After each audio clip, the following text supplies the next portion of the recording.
cruises are slowly coming back, and I've got to look at which test cruises Royal Caribbean has scheduled and why Royal Caribbean is doing test cruises up next.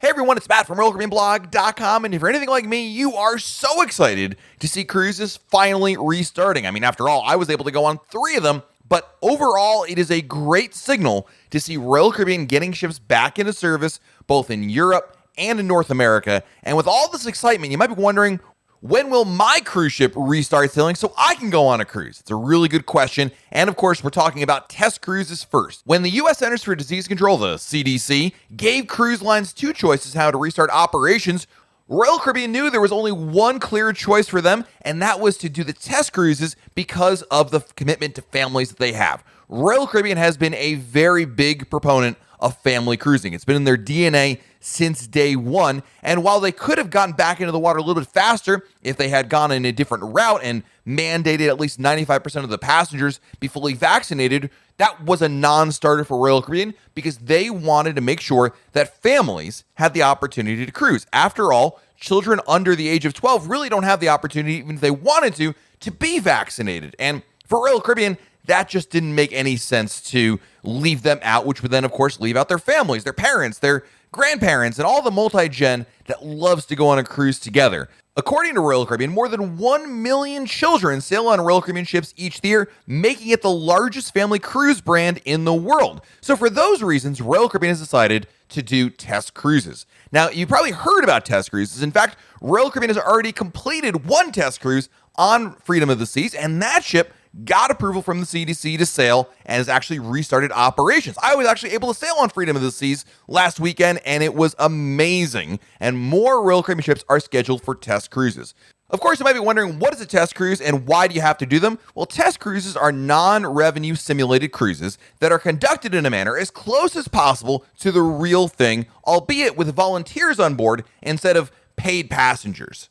This is something the CDC requires under the Conditional Sail Order, otherwise known as the CSO. This is the pathway the CDC has set up for cruise lines to be able to get approval to restart sailings. Now, listen, I'm all with you guys. No other industry has had to do this. Why does the cruise lines have to do that? That's another video for another day. But in the meantime, they are doing this, and the Conditional Sail Order provides a list of things that they have to do, the cruise lines, in order to get approval for a ship to sail. Now, I mentioned Freedom of the Seas already completed her test cruise, but what's next? Well, Serenade of the Seas actually began her test cruise on July 7th out of Seattle, and she'll be followed up by Allure of the Seas, July 27th in Port Canaveral, Symphony of the Seas, August 1 from Port Miami, Independence of the Seas also on August 1 from the Port of Galveston, Mariner of the Seas, August 11th from Port Canaveral, and Oasis of the Seas, August 22nd from Cape Liberty. Now, you might be wondering, what about some other ships, Matt? Well, 2 other ships are on the CDC's radar, but don't have test cruises planned yet. Ovation of the Seas has no date set yet, but the CDC is just basically waiting on confirmation from Royal Caribbean that it has installed laboratory testing equipment and tested its crew.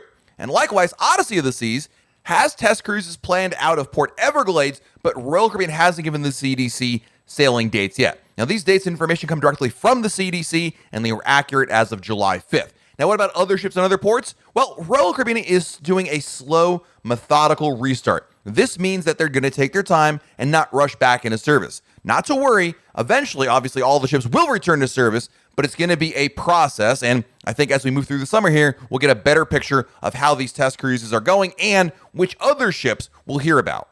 At this point, there is no central repository for getting updates when test cruises will occur. It's really up to either Royal Caribbean or the CDC to essentially leak or inform the public about the information, so we're kind of at the mercy of somebody to tell us. But right now, we have a pretty good look at what the test cruises look like for this summer. And again, if you're watching this video more than a couple days after it came out, there's probably already more information that we already know about. Now, we can't talk about the CDC and the CSO without talking about the elephant in the room, and that is the lawsuit that's going on between Florida and the CDC. Back in April, Florida sued the CDC for overreach, essentially, saying that, in basic terms, that the CDC doesn't have the authority to shut down the cruise lines and make them go through all these hoops in order to restart. After a few weeks of deliberation, the judge in the case actually sided with Florida and said, yes, Florida's right, the CDC doesn't have authority to do this, and granted a preliminary injunction, which basically means that they were going to take away the CDC's power to regulate the cruise lines. Well, as you might imagine, the CDC has appealed this process, and now everything is in all sorts of limbo. But what I'm here to tell you about, in my non-legal opinion,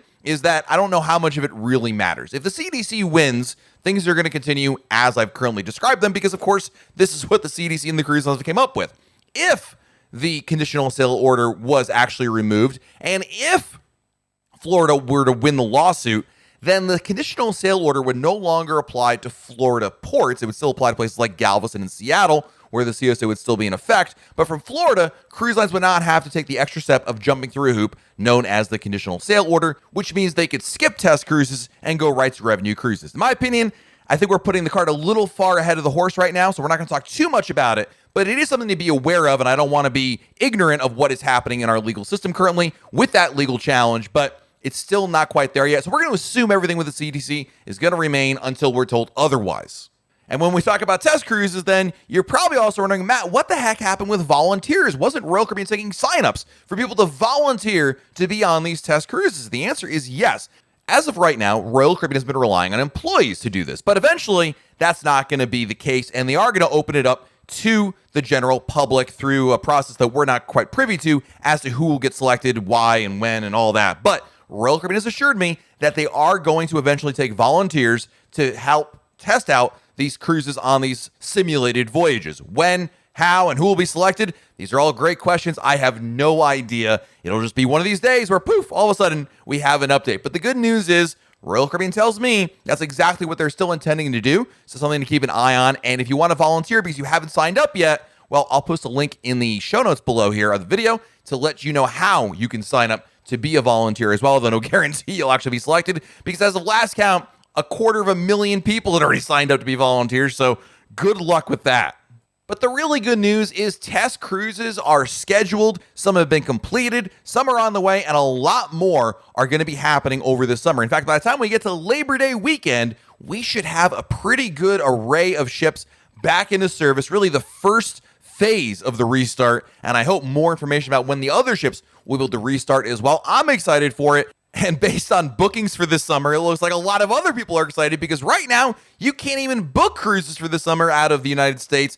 All of them out of Florida are sold out, and there's only a handful left out of other places like Seattle or the Bahamas that you could still book. So there are still plenty of people looking to go on a cruise, and that's good news. That means demand is there, and more importantly, I hope it means there's going to be an opportunity for every single one of you watching this video to go on a cruise. I want to know in the comments below, would you want to be on a test cruise? Would you prefer to go on one of the revenue cruises? Maybe both. And let me know if you have anything booked already for this summer or this fall. I know there's a lot happening. There's a lot to consider, but the good news is there are definitely test cruises coming up. That was something that for pretty much a year we had been waiting for and hoping for, and now it's here, and we have a nice little update here to share, and I love sharing positive updates with all of you about cruises that will actually occur. If you liked this video and found it helpful, make sure you hit the like button, subscribe to our channel so that way YouTube lets you know when we have a brand new video to share, and make sure you hit that little bell icon that will notify you via email that, hey, Matt's posted a new video for you to check on out. This has been Matt from RoyalCaribbeanBlog.com, and we'll talk again real soon.